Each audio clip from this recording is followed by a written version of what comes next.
Grassy Posse Packer Nation. Welcome to another episode of Packcast, the podcast where you don't have to be a Packers fan, but it sure does help. And I am your host, Tom Grassi, and I am here today for, I'd probably say, one of the weirdest reasons, and that is Clay Matthews, our star linebacker, was injured. It wasn't a football-related injury. Instead, at a charity softball game where Mr. Clay Matthews attracted the softball to his face. It bounced off his glove, smacked him in the nose, and he ran off the field with the glove covering his face. Now, Davante Adams then went on the PA system and said that he had a little boo-boo on his nose. And how bad is the boo-boo? Well, he messed his nose up pretty good and seemed to get surgery after the swelling goes down. And so, thankfully, this could have been much worse. But it obviously shows that Clay Matthews is already in mid-season form. And while it's not his hamstring just yet, it shows that he will still get injured every single season. Now, at first I thought that this was, thankfully he's okay. And I thought that this was just a comic relief story of, look, Clay Matthews is taking balls to the face. But then, I started looking into it. And I think I found something that, well, quite frankly, has shaken me to my core. What if this wasn't an accident? Now, the guy who hit the ball was offensive guard Lucas Patrick, number 62. And as you know, Clay Matthews is number 52. Coincidence? That's what I thought. But it gets even crazier than that. You see, Clay Matthews the third was born on May 14th, 1986. 86. What do we know that number from? The jersey number of disgraced tight end Brandon Bostic, who also had a ball bounce off his face in the NFC Championship game during an onside kick attempt with the Seattle Seahawks. Coincidence? I think not. So this is where I get to thinking, Tom, what does Brandon Bostic, besides taking balls to the face, have to do with Clay Matthews, who's also taking balls to the face? Well, the answer may shock you.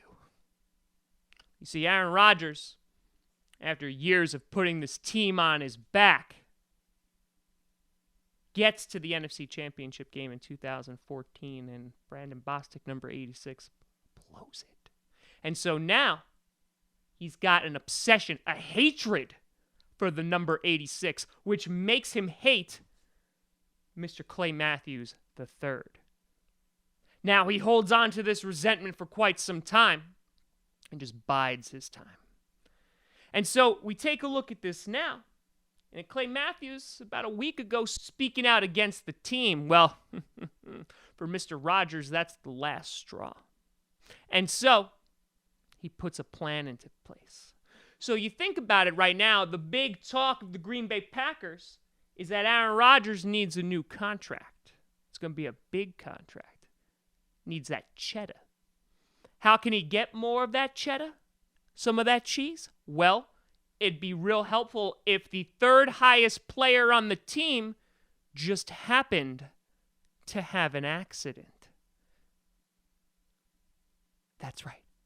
Clay Matthews. Now, Aaron Rodgers obviously can't do this himself. It would look too suspicious. But you have a guy like Lucas Patrick, the offensive guard. What's his number one job? Oh, protect Aaron Rodgers. Yeah. As you're picking your jaw up off the floor, Lucas Patrick, obviously, we've seen him at bat before. He probably could have smacked it into the outfield, but no. He got up to that plate for murder. And instead, a line drive goes right into Clay Matthews' face. Yeah, trying to take him out of the picture completely. And so, Rodgers didn't think that Clay Matthews would be able to get a glove up and deflect it in time, but he did. And so, what I'm saying is that Aaron Rodgers will strike again. And you might think, Tom, does this make you feel some type of way that Aaron Rodgers is putting a hit out on Clay Matthews? No, it just makes me like him even more and respect him even more.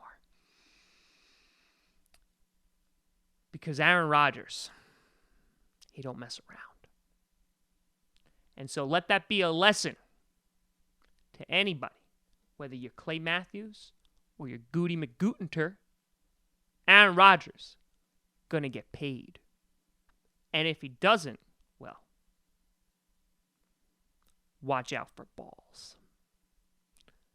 I'm Tom Grassi. And as always, go Pack Go.